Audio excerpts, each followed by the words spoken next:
It looks as if I met some people in the morning. What Right. is that? It means I met some of you in the morning. I met Pamela, Ebenezer, and Priscilla. Yes, quite a number of you. Yes. When it comes to class. So here, I think Pamela, you and Priscilla contested for the course rep in the other class, and then they didn't vote for you, right? Yes, please. So you're Pamela, and then Priscilla will be our course reps. Pamela, you'll be the course rep Well for this noted. course, okay? Oh, Okay, okay. sir. Did Priscilla contest in the morning?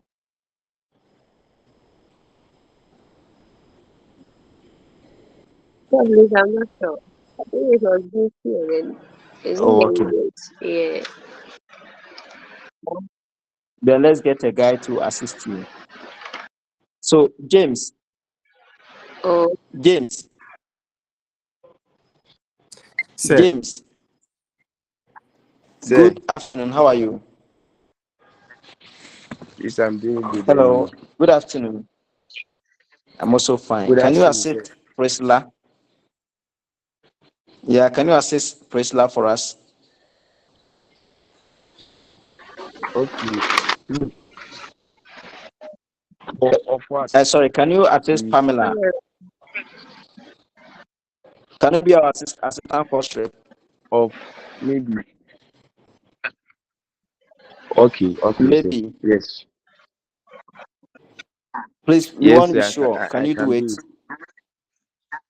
Yes, All sir. right. Okay. So, um, please, I'll entreat that you all share your WhatsApp numbers and the in-call messages so that right from here they can create a WhatsApp group for us. Okay, sir. I hope that is fine. yes, Yes, Yes. sir. please. That's fine. Okay. So kindly mute your microphones and then let's start something.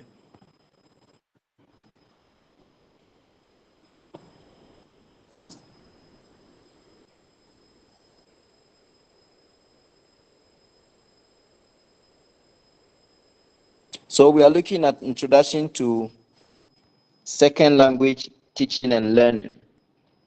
Since you people are teachers, you go at school to go and teach, and majority of you will go to teach the English language. But we all know that the English language is not it's not our first language.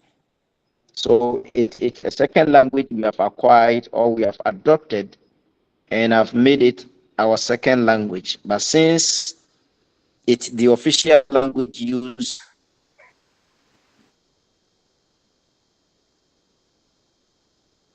in the country, then it's prudent we improve the teaching and learning of English language in our classrooms so that these little ones who are coming up can have that competence of using the English language effectively, especially for the purpose of communication. So we all know that we write exams in English. Almost everything in this country is done in English. So we have to. So that is why it is very important we look at how we can teach and then how our students can also learn the English language. So second language teaching and learning is a field that examines how people learn language and other than their first language, and how such language can be effectively taught. So the course introduces students to key concepts, theories, approaches, and issues in second language acquisition and pedagogy. Please, did you get that? The course introduces students. So this course, the purpose of the course is to introduce you to issues in second language acquisition and pedagogy, the theories, approaches, and issues in second language. The first, today being our first lecture, we will be clarifying some basic terms, scopes, and some guiding questions of the discipline. When I say discipline,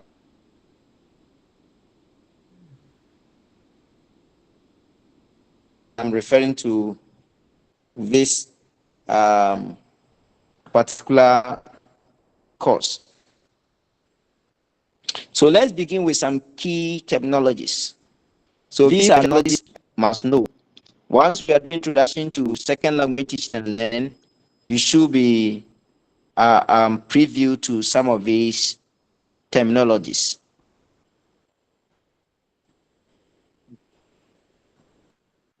Please, do you have your models?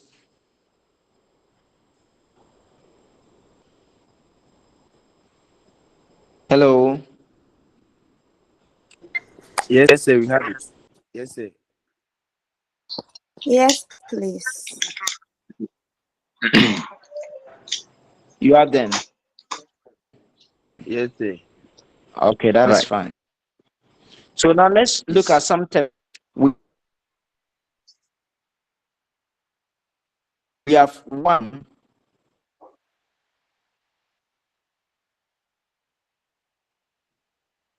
first language, which is being labeled as L1. I don't know if you can see it. Actually, I'm not reading from the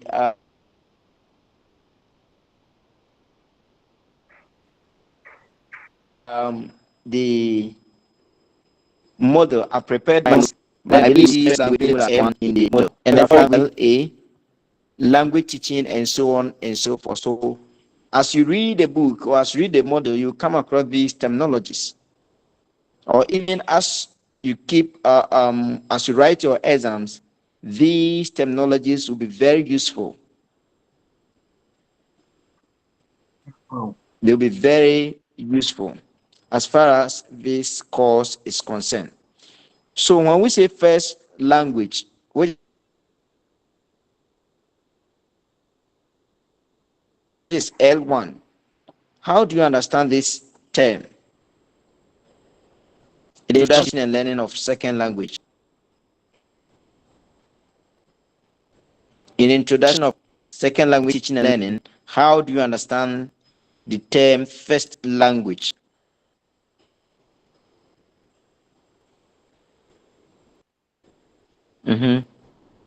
Anyone with an answer?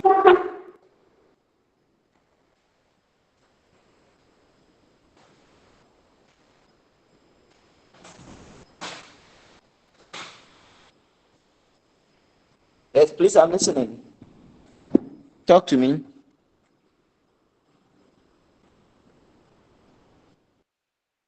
Yes, go ahead. The first language is our mother tongue. Good. That is our mother tongue. So that is a language a person acquires naturally from birth. Okay. And just as you mentioned, it is usually referred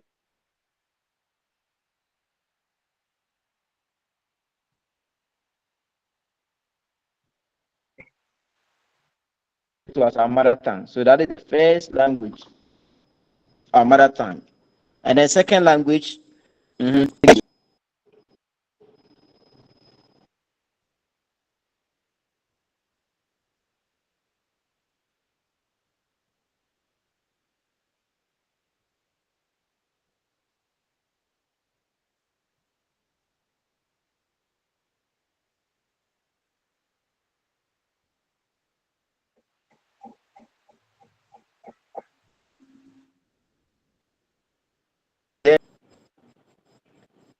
so the second language is what any language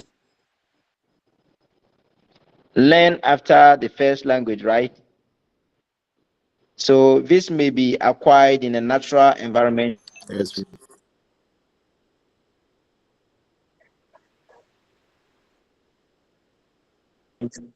or learn formally in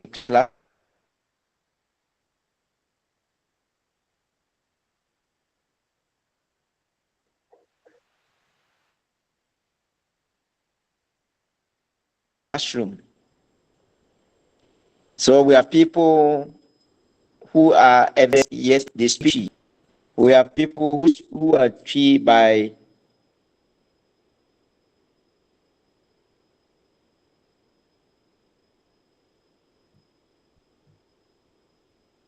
uh, um,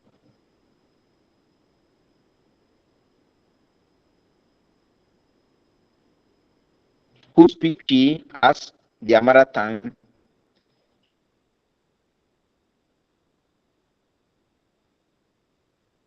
and they can also speak French. It means that their first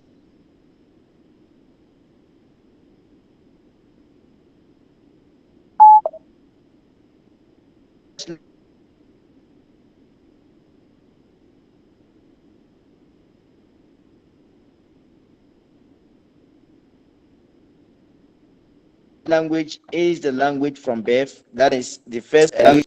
Or the second language we learn when we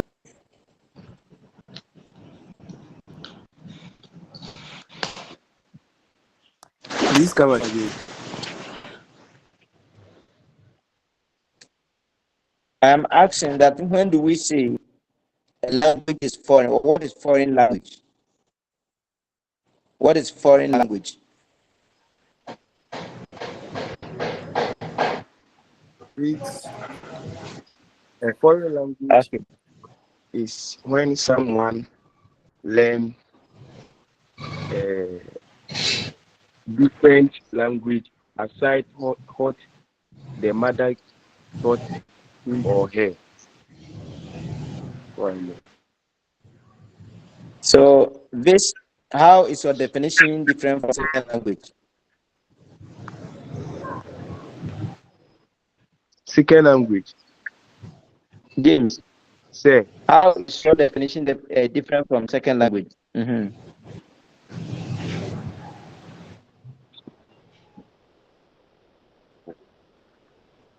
is the same.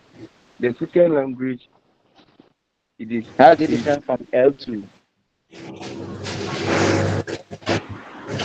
Okay. Musa, hello. Musa, can you mute your mic?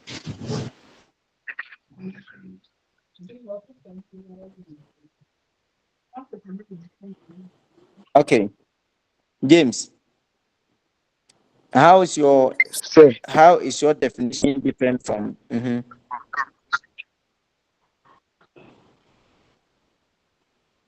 It's because we the foreign language acquire a little maybe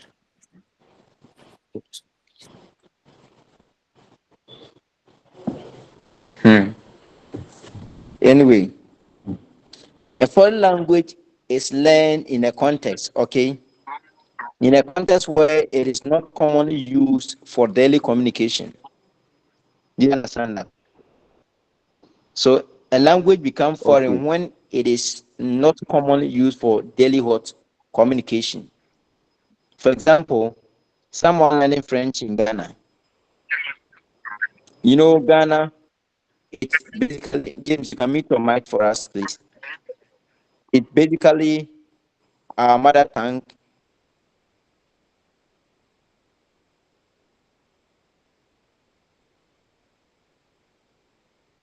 And then our second language, which is our official language, the English language. So French use French, it becomes a foreign language. So in a setting or in a community where everyone speaks Twi and probably Hausa, and then you come in with Ewe. Ewe becomes a foreign language in this context because it is not a language that is used in our daily activities. It's not commonly used in the community. So it becomes a foreign language in that community or in that context. The another term I want us to note down is the second, what we call second language acquisition.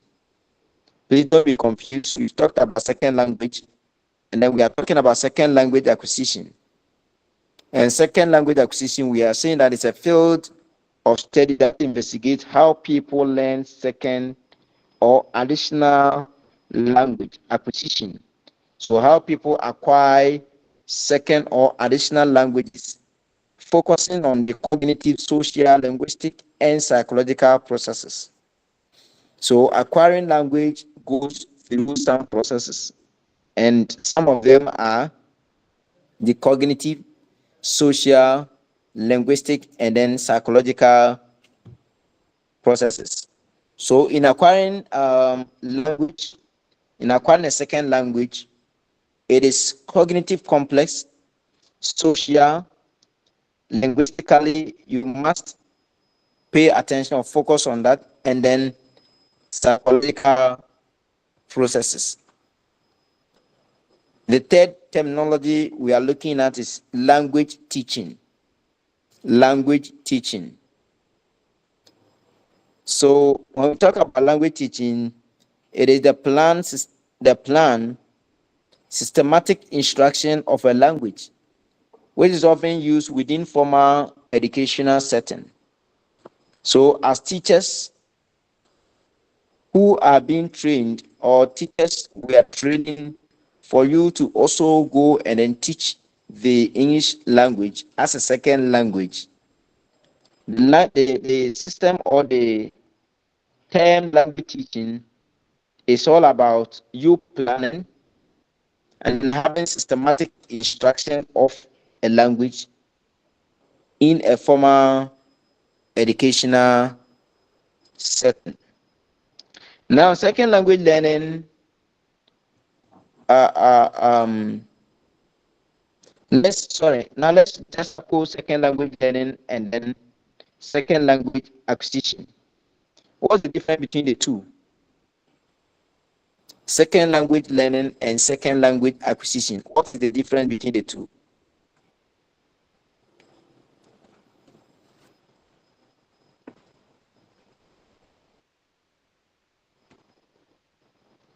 Mm-hmm. Can we just suppose the two?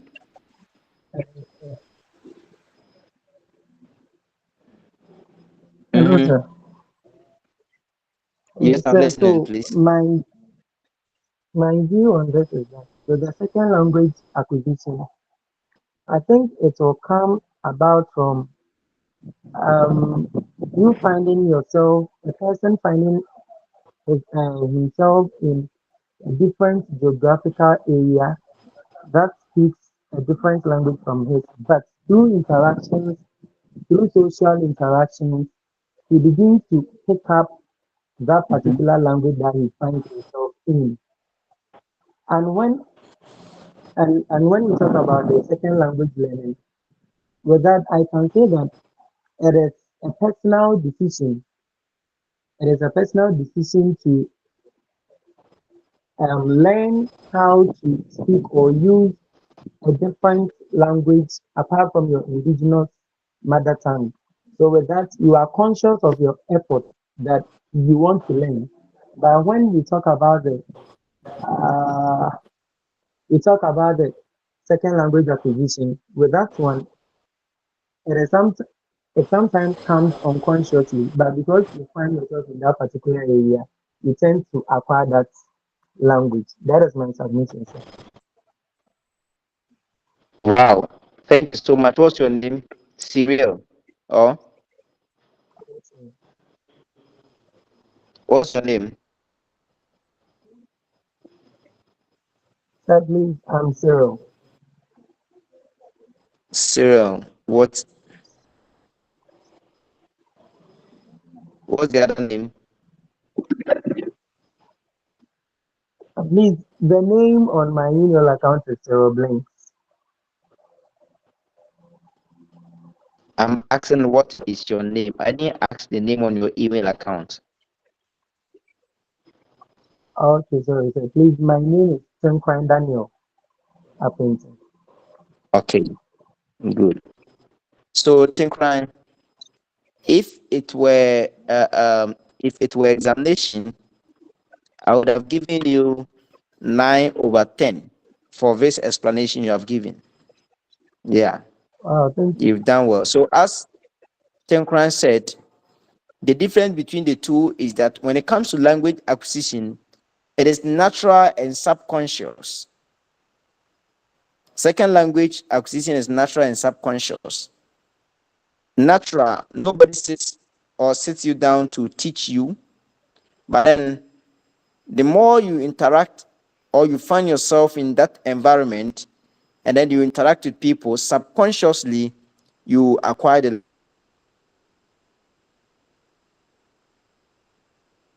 language you pick. So, for example, a farmer or a tree person who finds himself in Ireland will automatically or will start unconsciously will start speaking some ever some using some ever linguistic terms or items even without his or her knowledge. The person may not be conscious or may not be focused or it may not be deliberate, but they start doing it. Let me use myself as an example. I'm a Bono. I came to school here and I've been here for 11 years now, almost 11 years. Because of that, subconsciously, I speak Fanti sometimes. And as we speak now, my tree is even corrupted with the Fanti language. So that is how language is acquired. The moment the person or the learner has the right environment and interacts with the people in the community or in the environment, subconsciously the person learns. But language learning is conscious and formal.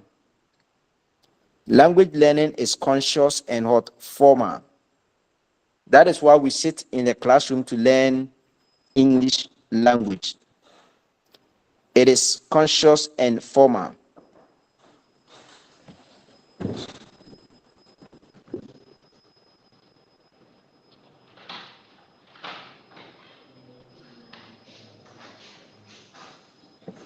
Okay, so these are some of the difference between the two.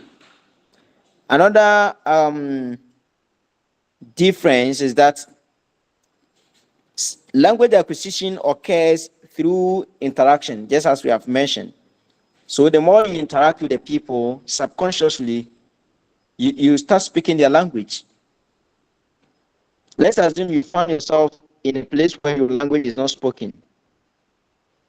You'll be compelled to speak the native language over there or the language of the people because no one understands you and you don't also understand them. And they are the majority. So you would have no option than what?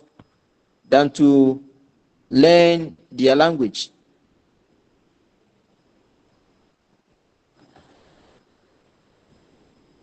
Please, you get that? Hello? Yes, sir. Yes, please. Good. Yes, please. Yes, please.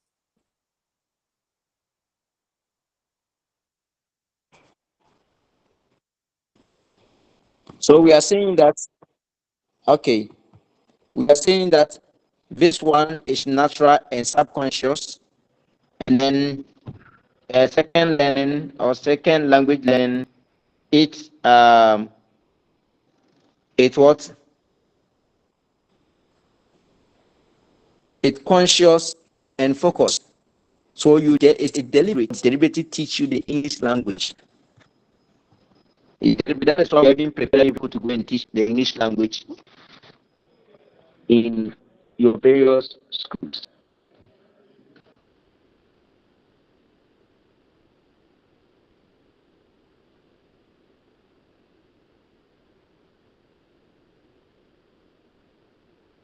So,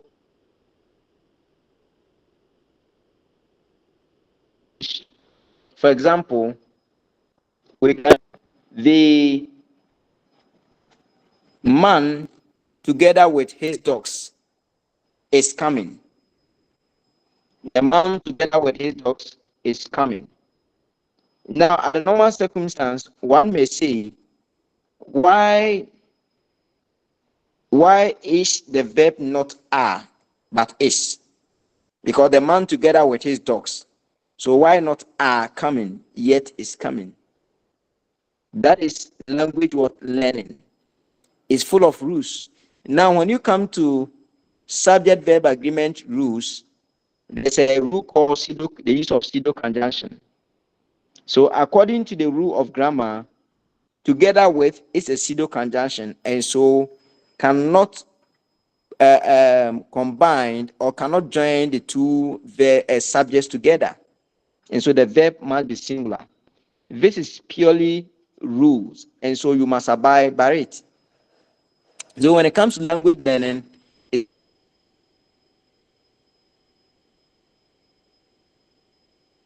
about rules and form, not or anything, unlike language acquisition.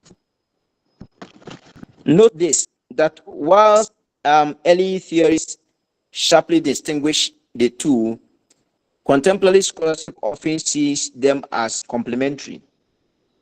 So the various language theories who came earlier did everything possible to distinguish the two, but contemporarily or these days, it is seen as complementary. Language acquisition and language learning. Please, any question? No, please. All right. So why do we study language Sir, please, I have teaching a and learning? question. Okay. Go Okay, ahead, sir. So please. please, would you call English a second language, or comparing the English language and a local dialect, maybe Fanti? Which one is a second language? Let's say you are an Ashanti and you live in maybe the Volta region. Would Mhm. you speaking their language be your second language, or the English would be? Good. If you are an Ashanti and then you find yourself in an Everland, okay, and you speak their language, it's language acquisition. So that becomes a foreign language. Second language is an official one, and just as we said, we consciously learn that. So that is why we in Ghana we have adopted and we have decided that we want to use English as our second language. So it has become an official language. That is why it is used in all formal settings. Please, do you get it? So in this Yes, case, please. since you are in Ghana, if you are able to learn the Ever language aside from your mother tongue, the Ever language will be a foreign language for you.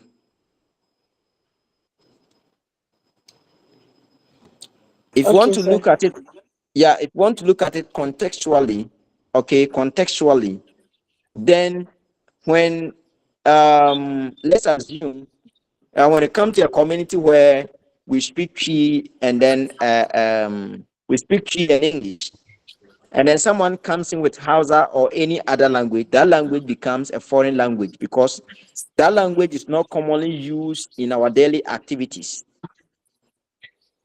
Rita, have you got a difference between the two? Yes, So in please. Ghana here, English, yeah, English is our second language. Okay. Now, why do we study second language teaching and learning? Why do we have to study this course? Or why the need? One, let's look at the aspect of globalization. So that is increased in interaction across cultures and nations. So if you have realized something, those of us in on campus, I mean the regular students and those of us on campus, we have realized that now China has found their way in almost all the universities in Ghana here. Even you see, for instance, they have a whole institute of a whole Confucius Institute where they are championing the Chinese language. Because now the world has become a global space.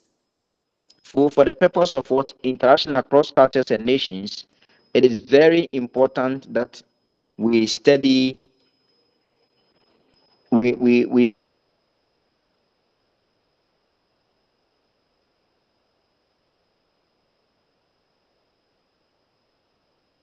study teaching and the learning of what? Second language.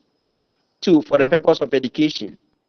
English and other languages serve as media of instruction in many contexts. In our case, it is used even in our parliament. It is used in the office of the president. It is used everywhere. We write exams in English. We defend our thesis and everything in English.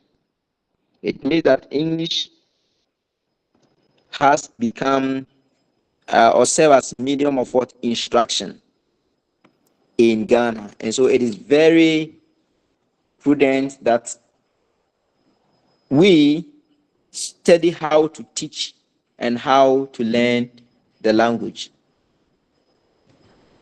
If as of this time, 64 or 63 years of independence, we haven't been able to settle on one common language and then made it a core language for everyone so that we can use that as an official language in this country, and we are still depending on the language of our colonial masters, then we must learn it very well. Yeah, that is it. If we are not ready for change, and we still want to use our colonial masters' language, then there's the need for us to study how to teach and how to learn the language very well, because it's a second language, and just as we said, learning second language is full of rules and forms you may not understand. Sometimes those of us who teach English, there are certain rules and certain forms you may not be able to explain, but that is the rule. Sometimes you go to class and students will ask you, say, why is this that? Because second language learning, the emphasis is not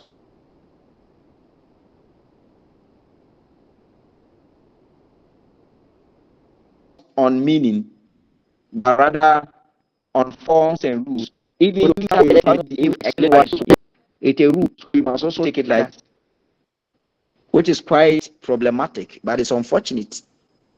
Because after 64 or 63 years of independence, we have decided not to acquire any of or adopt any of our local languages as an official language for this country. And not in Ghana only, it in almost, or is happening almost in all the African countries. If you go to the Francophone countries, of course, Ivory Coast, Togo, and the rest, they have their local hot languages and dialects there. Yet, French or the Francophone language has become their official language and medium of instruction even since independence. And they're also not ready to change.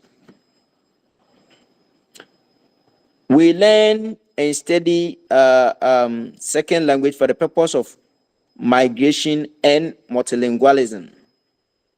For the purpose of migration and multilingualism. So societies are increasingly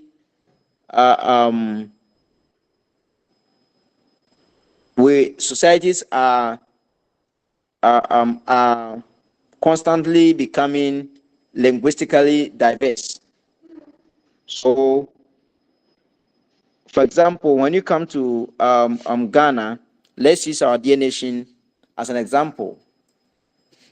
We have about 70 different languages spoken in this country. About 70 different languages spoken in this country. So for the purpose of this multilingualism, if probably we didn't have the English language, we would have found it very difficult to get one common language for official duties and formal duties. So it's one of the benefits of studying and learning second language. For professional development, that is teaching, translation, diplomacy, and international communication. So it helps us interact, teach, or translate documents, interact at the international level. For example, when we go for UN meetings and other things, second language becomes useful. And it is also used for academic inquiries, understanding how language works in human mind. So these 5 reasons are but a few of the reasons for which we study and then teach second language. Now let's look at the scope of second language teaching and learning. The scope of second language teaching and learning. The field draws from several disciplines. The field draws from several disciplines. So we have the linguistics, and linguistics, we are talking about syntax, phonology, semantics, and then pragmatics. Psychology, we are talking about cognition, memory, and then motivation. Sociology, we are talking about identity, power, and interaction. Education, we are talking about pedagogy, curriculum, and assessment. So second language is used or draw bit from all these aspects. It cuts across all these areas of fields I've mentioned. It addresses questions such as, how do learners acquire a second language? So whilst we study this course, you must have these questions in mind. How do learners acquire a second language? Why do some learners succeed more than others? Please write these questions down for me, because it will be very useful in our studies as far as this course is concerned. How do learners acquire a second language? 2, why do some learners succeed more than others? Why do some learners succeed more than others? 3, what roles do age, motivation, and environment play in acquisition of second language? Have you thought of that? What roles do age, motivation, and environment play in the acquisition of second language? And the very last one, how can teaching enhance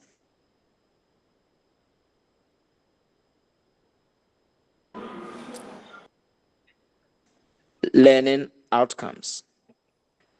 How can so we must ponder on these questions even as we journey through this course. Any questions so far before we proceed?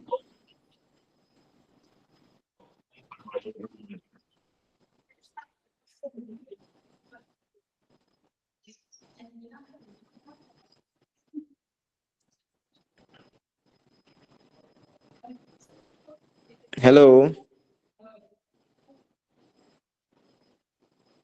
Any question?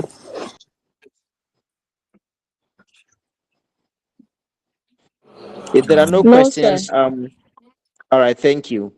If there are no questions, then let's look at the role of the teacher in L2 learning.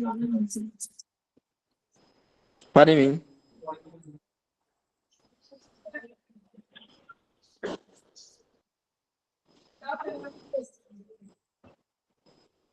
Yeah, Rita. Adiwa Rita. Sir. Yes. Do you have a question? No, please. Then kindly lower But your sir, hand for please, us. can you go over the questions? Can I go over the questions? Yes. The Wow. questions you asked us to put them down. Okay. Please, they are not exams questions. They are questions to help us in the study of second language teaching and learning. Please, they are not exam questions, okay? Okay, sir. Yeah, good. But I'll go over for you. Don't worry. I'll give them to you. Stephen, Okay, sir. do you have a question? Stephen Dazi, I've seen your hand up.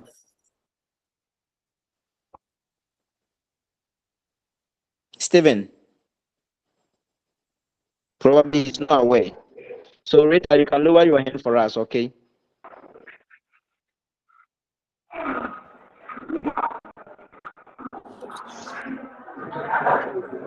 So kindly take note. Oh, others know. Please mute yourself. Stephen, thank you. All right, so Rita, I'm going over for you. I said that Okay, sir. the study of this course addresses questions such as, of these questions will help you in a study of this course. One, how do learners acquire a second language? It's very key. It's very key. How do learners acquire a second language? Two, why do some learners succeed more than others? Even in the use of English as an official language, we have some who can speak, who are very fluent in the English language, very good in terms of grammar, the rules and the forms, everything than others. So the question is, why do some learners succeed more than others? Three, what roles do age, motivation, and environment play in the acquisition of second language? And four, how can teaching enhance learning outcomes? How can teaching enhance learning outcomes? So we will find answers to these questions as we proceed or as we journey through the course. Now let's look at the roles of the teacher in L2 learning. We have already explained this terminology. So now you understand L2, right? Yeah, I'm going to make use of the terminology. That is why we earlier defined these key terminologies. So now let's look at the role of the teacher in L2 learning. Since we are looking at introduction to second language teaching and learning, the teacher has a role in teaching of L2. One, the teacher functions as a facilitator of communication. A facilitator of what? Communication. So it is you or it is the teacher who becomes an intermediate between the student and the source of the language. When it comes to language teaching, majority of the work lies on the shoulder of the teacher or the facilitator. You can be, as teachers, you can be posted to a community where the child in that classroom has never heard any word in English before. That child you are going to teach has never heard a word in English before, and besides, cannot even recite the alphabets in English. So in this case, you become a facilitator of communication. So it is your responsibility to make sure that you teach this learner, for this learner to acquire the L2 language. So it's a very difficult task. For example, if you have been posted to a village, probably in the northern region, and then the only language the children of that community understand is Dagbani, and they have come to school, and you are an English teacher, it is your responsibility to teach this child English. This child has never heard any word in English because his or her parents don't also understand the English language and they cannot speak. This child is already 6, 7, 8 years. Some are even more than that. And they are so versatile in their mother tongue or local language. So if you don't work hard as a teacher, you cannot help these little ones.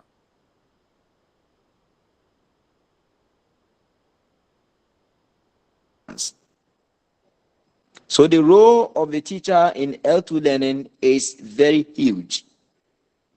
So you serve as a facilitator for the learner. And now every learner learning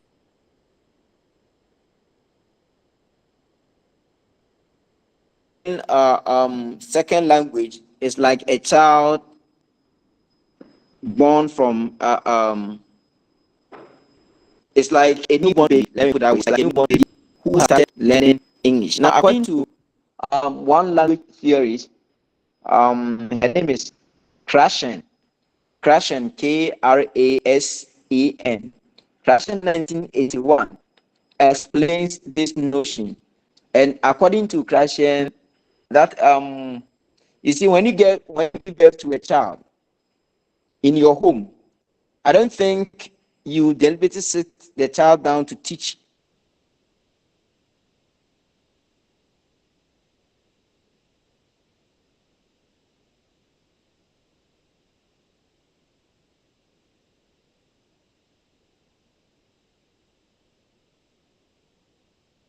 the child your language.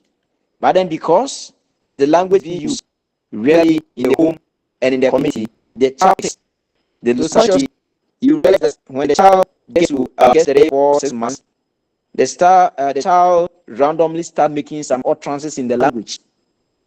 So according to Krashen, it because the linguistic items were available in the environment, so the child randomly picks them.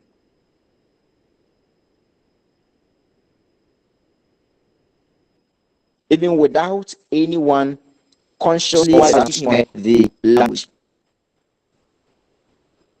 So a teacher who has been posted to an environment where the English language is never used in that community, you should see your learners as newborn babies in that environment. And so the more you interact with them in the you interact with them in the English language, the more you speak the language, the more you sing to them in the language, the more you teach them rhymes and poems, then with time they will begin to pick some linguistic elements in the language. Otherwise, it will be very difficult for you. Another role of the teacher is that you become a source of input and feedback. You become a source of input and feedback when it comes to L2 learning. So you make input, that is, you teach, and then you also become a feedback to them, because the child will come back and ask you, say, oh madam, is this thing correct? Is this thing right? So Krashen, the author I just quoted, Krashen 1981, and then some other scholars, is it the name, some Italian name, Di Gattuso or something, 1980, so 1998. Yeah. According to these scholars, they propose 4 stages, 4 steps or stages where a child acquire L2. So the first stage was the production stage, and then they have the early production stage. So the production stage is when the child starts making random utterances like mama, dada, and all that. And then early production stage, now the child is able to speak a bit of the language but cannot interact with you in a conversation just an adult or an elderly person would do. So as a teacher, you become a source of input. So what is in you or what you have is what you feed the child with. That is why this course has been designed for you. You also become a guide for strategy use as a teacher and a cultural mediator. Now let's look at the nature of language learning. But before then, effective teaching requires awareness of what? Learners' needs, context, and theoretical insights. Please take note of this. Effective teaching requires awareness of what learners need. So you must know your learners need, the context in which you are teaching them, or the context in which what you are teaching them must be used, and some theoretical insight. So you must have some theoretical insight, just as I'm talking about the notion of crashing 1981. When you know these theories, or when you have insight into this theory, that is when you can what? Apply these theories in your classroom to facilitate language teaching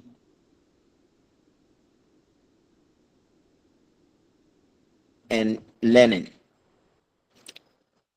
The nature of language learning. Language learning is a developmental process. So it's in stages. It is gradual and developmental. It's gradual and developmental. So it's step by step. It's a process. That is why you don't go to kindergarten class, or you don't go to crèche, to the crèche and then start teaching them subject verb agreement. No. You start with them from what? Probably kindergarten, you can start with the alphabets A, B, C, D, until you get to know that all of them can recite the alphabet. I mean, they can pronounce the various English alphabet. When they see A, the letter A, they can identify it. When they see the letter D, they can identify it. When they see the letter Z, they can identify. You don't move on, or you don't proceed to another level. So language learning is gradual and developmental. It is also often it is nonlinear. It is nonlinear because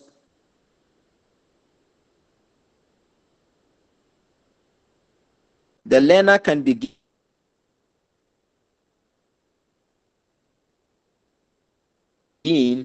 by randomly making utterances, by calling any word or mentioning any word in the language. So the learner, although you taught the learner how to say good morning, how and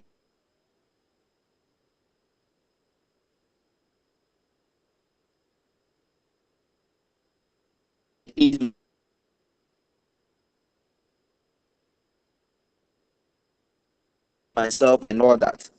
But it's up to the learner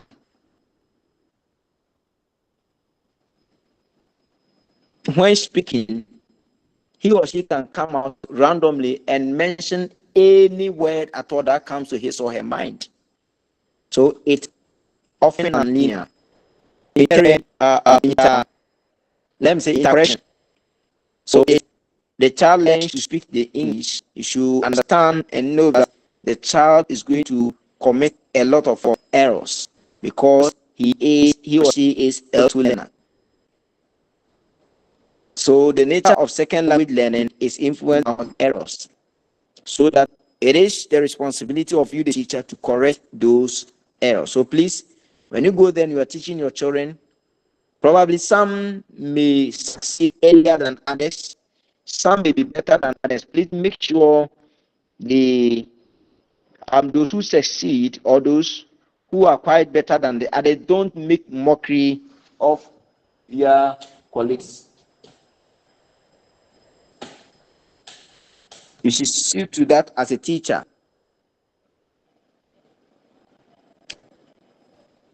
It is also affected, language learning is also affected by social interaction and meaningful use.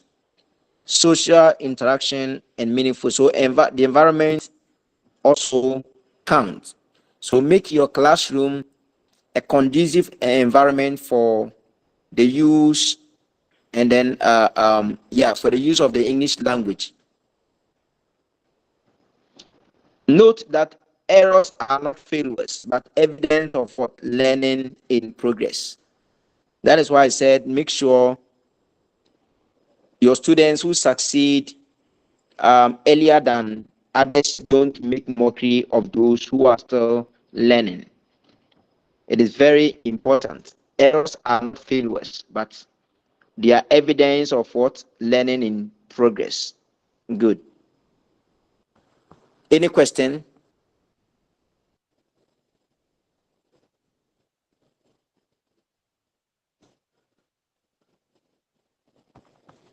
Any question? No, please. Okay. Say, please, I have a question, but I think it will take us back. When you have a question, but it take us back. Yes, sir. The class is ending by 6:30. Okay, let's hear your question, please.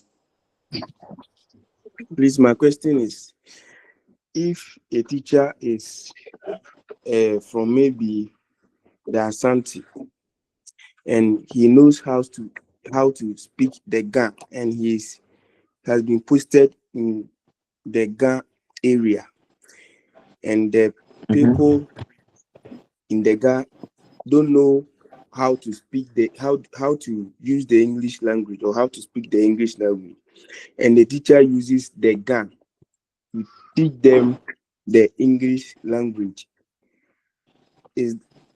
Is the Ga the second language, or the English is the second language?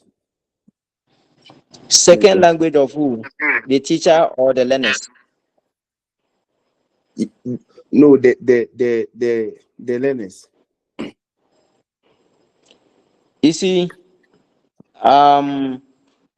in language, okay, it is something like how do I even put it for you to understand? In learning language, for example, just as you gave an example, because the teacher can speak Ga, the teacher can start from that point.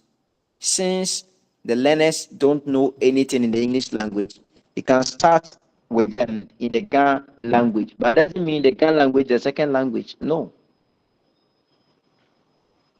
The Ga language is neither their first language. The Ga language, since it's a Ga community, the Ga language is their first language. Do you understand that? That's the first language of the learners. Okay. So the English language is the second language of them. James, are you clear? Yes, sir. Yeah, but it is right if the teacher starts from or start with them from the Ga language. Probably if the teacher mentions apple to them and then they don't know what an apple is, then it's prudent he brings it or he translates it into the Ga language for them to know apple in the Ga language before you bring it to or you bring them back to the English language. Otherwise, you'll be doing a cost 90 work. Any other Okay, so question? please, maybe me being as a teacher to teach them English language, and I don't know, and maybe they are also speaking their local language is Ga, and I don't know how to speak the Ga. How am I going to use the English to teach them?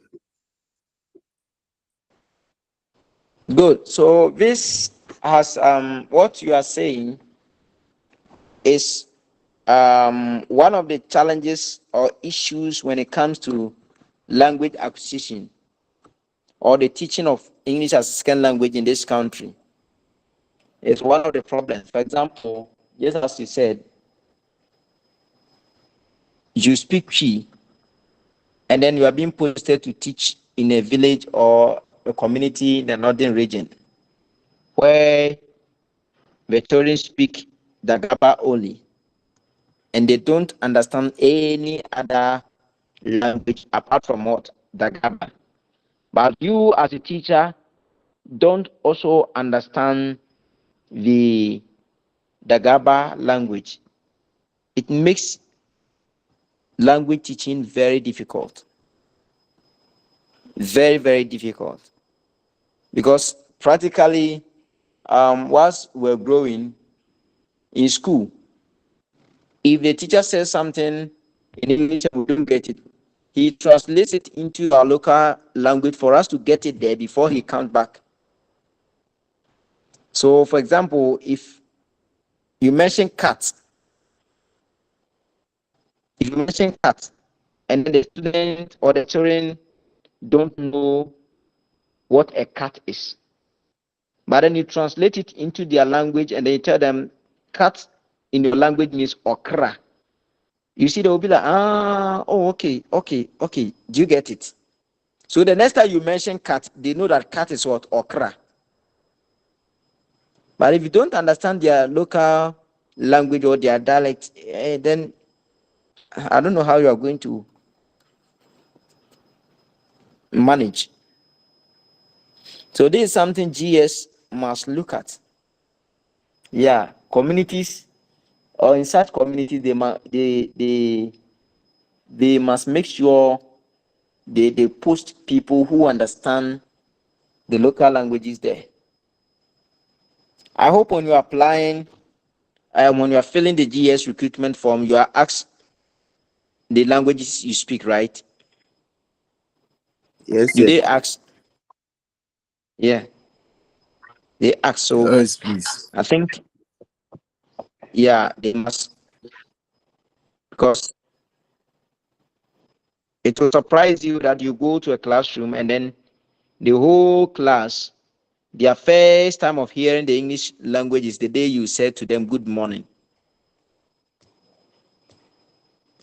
That was the day you said to them, good morning.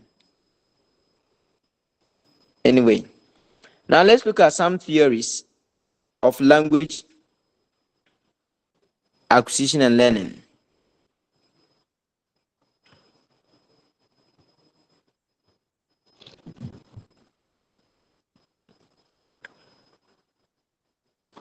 We have one, the structural or the behaviorist theory of language. We have structural into bracket the or the behaviorist theory of language. And the key proponents in this area are B.F. Skinner and Leonard Bloomfield. So these are the key proponents of this theory. They made some core assumptions as far as the teaching and the learning of language is concerned, or language acquisition is concerned. They make some key or core assumptions. And one of the assumptions they made was that language is a system of habits. How do you understand that? Language is a system of habits. How do you understand that? Mm-hmm.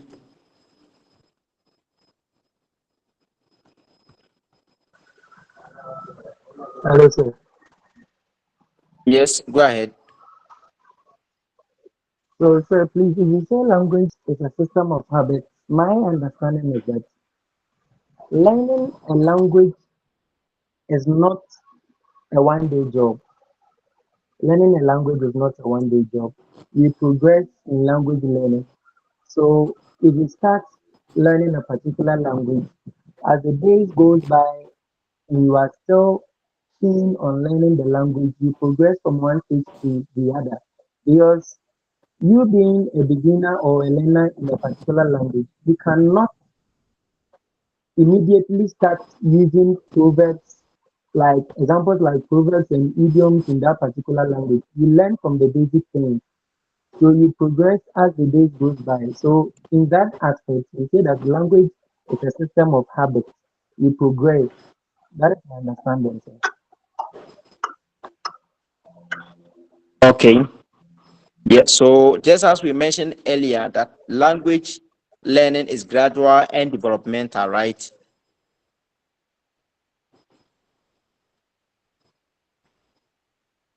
Hello. Hello. Yes, sir. Yes, sir. Yeah, the one who just spoke. Wait, Cyril. Sir, But the explanation you yes, just sir. give, okay. The explanation, sorry, the Yeah, explanation you just you gave us right now, it means that, yeah. or what you are trying to say is that language is gradual and developmental. But my Yes, sir. question says that, what does it mean to say language is a system of habits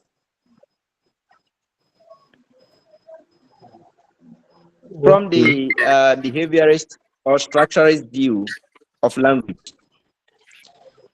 It means Can that I speak? language is learned. Okay, okay, get on. Go ahead. So, per my point of view, when you say language is a system of Mhm. habit, it means language is something we learn without consciously thinking about it. Like every time we use language or every time we hear somebody use the language, continuously we continue to adapt and then pick whatever the person says or whatever we're using. And then so by repeated use, the language becomes automatic to us. It becomes something we are very fluent in, sorry. For example, for Wow. children, from Okay. childhood, they hear sounds and sentences, and then as people keep repeating them, the children pick them, and eventually they use that language very fluently. Meanwhile, nobody sat them down to teach them. Good. This is better. This is better. This explanation is better. Thank you. So, what just as you mentioned, it means that the language is learned through repeated word practice. It learned through repeated word. So you keep repeating certain things until certain patterns become automatic or become part and parcel of the learner. Do you understand that? You see, you now understand why at crèche, please, James, kindly mute your mic for us. Okay. You would now understand why during our kindergarten and then crèche days, Madam will write ABCD on the board and it will be on the board for 1 month. Do you remember? Yes, please. Yes. Yes, Every day please. you go to class. Every day you go to class and Madam will be like, rain, rain, go away. Every day, rain, rain, go away. Every day, rain, rain, It's go true. away. Yes. So according to the structuralist, the structures or the behaviorist and their view of language, when they say language is a system of what habit, they are trying to say that It is learned through repeated practice. So until certain patterns become part and parcel or become integral of the learner, and therefore the learner can what come up automatically with those things, we don't stop. So just like I hope you know habits, right? For example, greeting is a Yes, habit. sir. You meet people and the way you greet them, or you wake up every morning, you wash your face and then you brush your teeth. I mean, it has become what a Yes, sir. habit. It means you constantly or repeatedly what practice those things, and at a point they become part of you that if you wake up and you don't brush your feet, you don't feel okay or you're not comfortable. You don't even want to talk to people because you haven't what brushed your teeth. Please, do you get that? Yes, please. Yes, please. All right. Thank you. So, in the same way, language use becomes routine and unconscious through constant repetition. That is why we are always on your neck that read and read and read more. If you want to be very versatile in the English language, you must read and read and read and read. Because the more you keep reading, the more you repeatedly use English words and even come across new words and keep practicing them. And consciously or unconsciously, they'll become part of you. They become part of you. Right. So, in this view, language is not primarily about thinking or rules in mind, but it's about forming correct verbal habits. This is according to the structuralists or the behaviorists. This is their point of view. So, according to them, language is not basically about thinking or rules, having specific rules in mind. But to them, it's about forming correct verbal habits, and then you keeping repeating those words habits. So when you form the correct verbal habit and then you keep practicing, you keep repeating, keep practicing, these habits become part of you. I remember I stayed in Kintampo um for quite a number of years. I think about 8 years or so. And we're staying. Our house was next to um some Basan people. Do you know the Basan people? I think their language is similar to that of the Konkomba language. Yes. Although I wasn't staying with them, but constantly or repeatedly I was hearing from them that the bishop, that full nature, and since they kept repeating uh, uh, uh, um, those words, I also found myself using them unconsciously. I found myself using them. So that is how language works. Now, how do we form these habits? According to the behaviorist, how do we form these habits?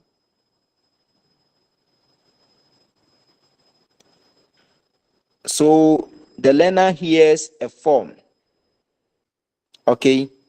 The learner hears a form, and then that form serves as what? A stimulus to that student. For example, if the teacher says, this is a book, this is a book, then the learner responds, this is a book. Then the teacher repeats, this is a book. Then the learner responds, this is a book. So as the teacher and the learner keep repeating this structure, this is a book, this is a book, automatically it even becomes like what? A song to the learner. That is why your kids, when they come from school, if you have observed, if your kids come from school, they will be there, and then they will be repeating whatever they were dear madam or teacher said in school. Have you observed Yes, they'll that? be imitating. Those of you who have kids, Yes. Yes, sir. Yeah. you've observed that, right? Yes, sir. Good. Yeah. So that is how it works. Any question?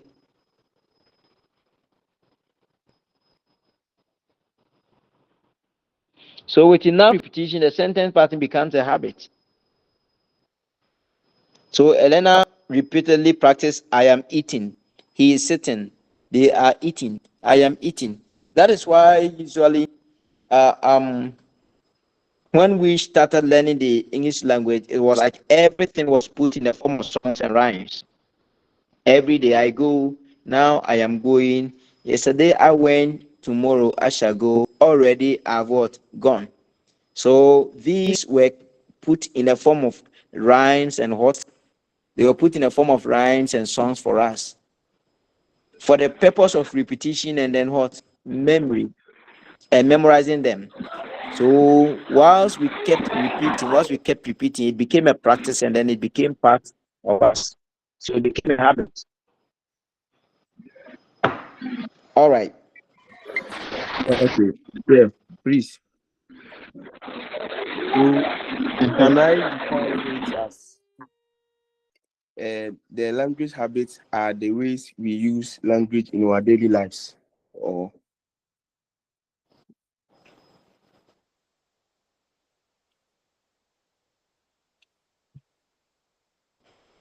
The way we use the language in our daily lives? The language habits are the ways we Mhm. use the language in our daily lives. Yes, you are not wrong. You are not the way we use it. So repeatedly, do you understand that? Okay, yes, sir. For those linguistic items to become part or linguistic terms to become part of you. So using this approach, what are the implications for teaching? What are the implications using this approach? So if you're a teacher, and let's assume you you agree with BF Scanner and then Bloomfield. Let's assume you agree with them that the best way to teach L2 learner a language is by the structuralist or the behaviorist approach. Now, what are the implications for teaching?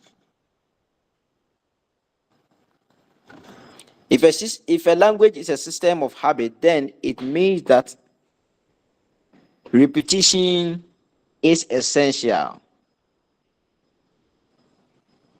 Repetition is what? Essential. Okay? Errors are seen as bad habits that must be corrected immediately.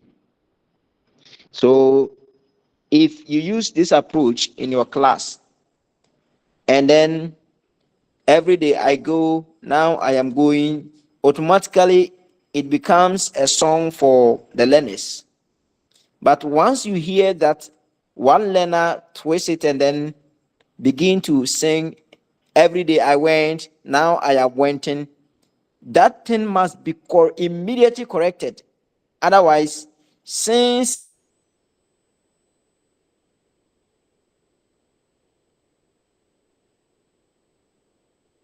the child keeps repeating that, it becomes seen, they become bad what habit. So and that they must be immediately what corrected.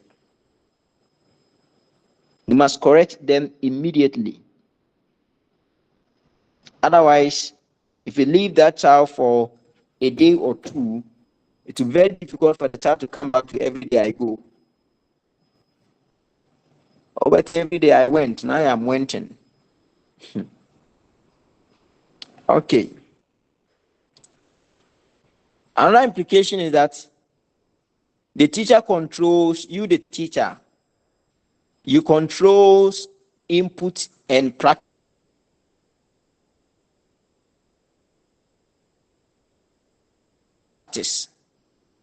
You control input and practice. And accuracy is more important than creativity.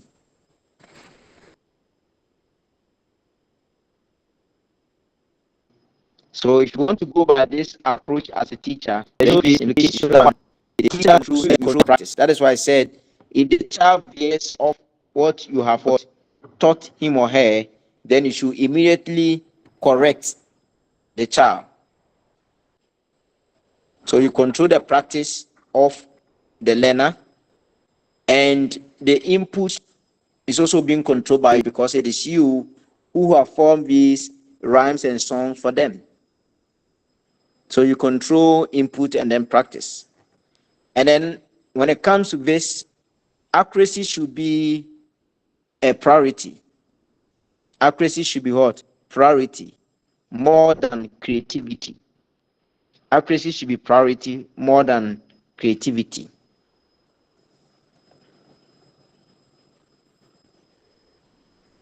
So this theory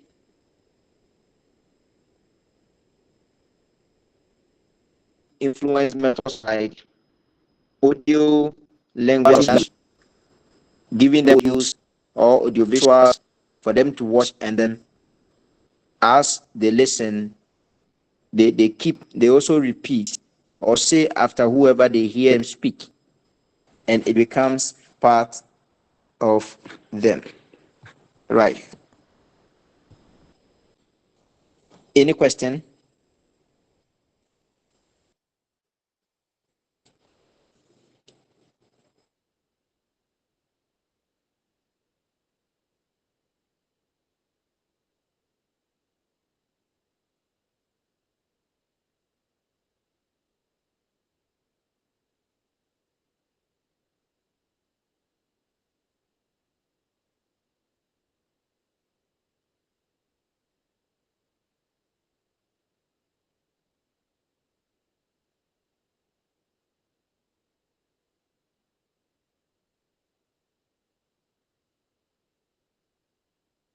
Yeah.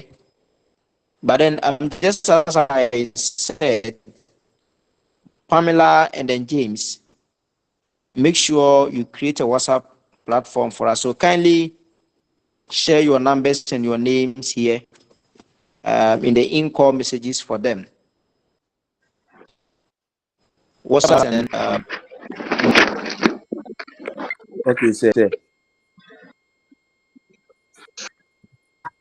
WhatsApp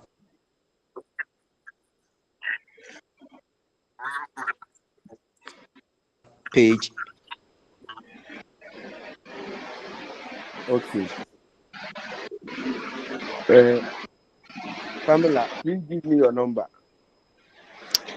Sir, 059 059 40 40 65 65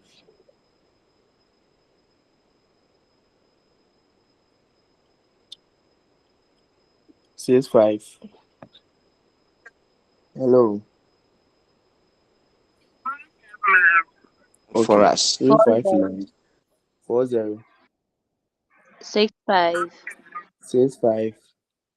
321. Okay. Please, any contribution?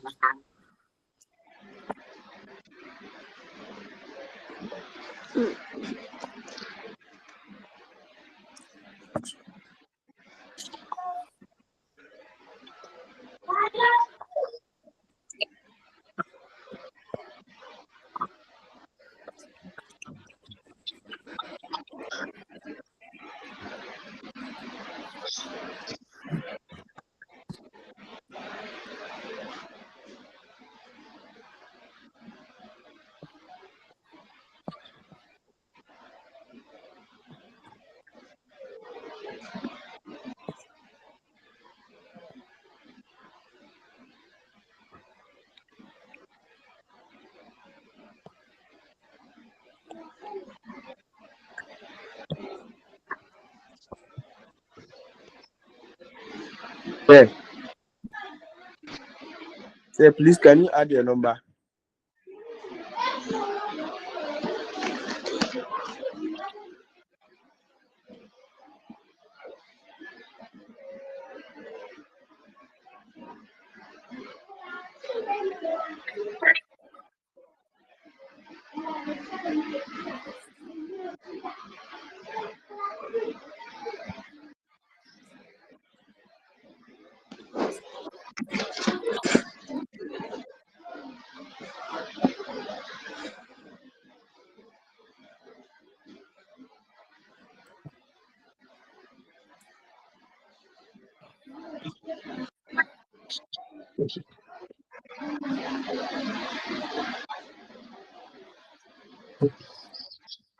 Hello, sir.